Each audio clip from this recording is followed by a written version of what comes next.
नमस्कार महाराज. परत तुमचं सर्वांचं आमच्या शेतकरी नाही तर कोंदे या यूट्यूब चॅनलवर सर्वांचं स्वागत आहे. हा संत्र्याचा आमचा दुसरा व्हिडिओ आहे. एक आम्ही आंब्या बहाराचा बनवला होता आणि हा परत दुसरा आहे.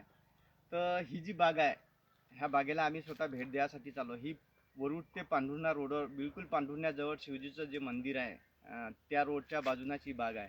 आणि ही बाग कोरडे यांची आहे. हे संपूर्ण क्षेत्र जे आहे ते 800 झाड आहे जवळपास.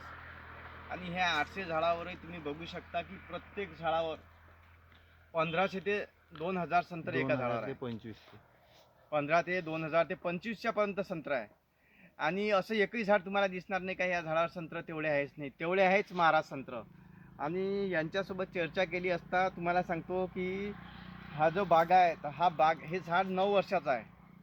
9 वर्षाचं झाड असून या झाडावर हे 4थं वर्ष संत्र्याचं आहे. म्हणजे 4 ते 5 वर्षाचे झाड असतानापासून याच्यावर फसल चालू झाली तर आज हे झाडाचं वय 9 आहे. 4थं वर्ष वय म्हणतात याच्यावर फसल आहे. तुम्ही असं बघू असं म्हणू शकत नाही, कारण संत्र्याची क्वालिटी बघा तुम्ही. एकदम चोपलं संत्र आहे आणि बिलकुल तुम्हाला संत्रात कुठेही खरपूसपणा दिसत नाही किंवा असा जाया दिसत नाही तुम्हाला संत्र्याचा. ही झाली संत्रा बागेचे योग्य नियोजन.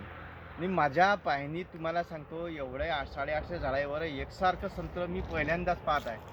आणि खरोखर त्या शेतकऱ्यांचं कौतुक पण करायला हवं, कारण त्या संत्र्याच्या झाडाची पत्ती जर म्हणाल तुम्ही ते एकसारखी पत्ती आहे या संत्र्याच्या झाडाला.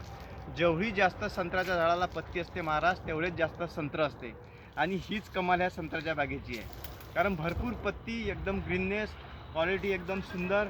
त्यांचं नियोजन काय आहे ते आज स्वतः शेतकरी इथं हजर नाही आहे. पण तरी जर तुमचा प्रवास जर वरुड पांढुर्णा रोडनं किंवा पांढुर्ण्यापासून जर वरुडला जात आले तर हा भाग जो तुम्हाला दिसेल तर तुम्ही शेतकरी या नात्यानं खरोखर तुम्ही भेट द्या, कारण हा बाग खरोखरच पाहण्याजोगा आहे. एकदम चांगले संत्र, 850 झाडं, 800 850. आणि तुम्ही बघू शकता बेगणी द्यायची पद्धत, एका झाडाला डबल बेगणी लावा लागली महाराज. एवढा संत्रा या झाडावर आहे. आणि सरळ जर बघितलं तुम्ही तर सरळ बघू शकता तुम्ही. पहा आता किती संत्र आहे ना किती झाड आहे, किती संत्र आहे, किती झाडाच्या बेगण्या आहे. तुम्ही बेगण्या बघू शकता झाडाला. आता आम्ही पूर्ण तर संत्र्याच्या झाडावर फिरू शकत नाही, पण तुम्ही बेगण्या बघू शकता. म्हणून म्हणतो तुम्हाला की एखाद्या वेळेस जर हे शेतकरी भेटले तर खरोखरच त्यांच्यासोबत चर्चा करायची आहे. सर्वात मोठे जर मला कारण वाटते महाराज ह्या संत्र्याच्या झाडावर एवढे संत्रे येण्याचे, कारण ही जी कलम आहे ही कलम त्यांनी कुठून आणली हा शोध घ्यावा लागेल, कारण एकसारखी कलम आहे. हा कलमचा फरक आहे. तुम्हाला सांगतो कोणती कलम आहे, याचा रूट कोणता आहे, आणि एकदम चांगल्या कंडिशनचे झाड आहे. आता संत्र्याची बघू शकता तुम्ही संत्र.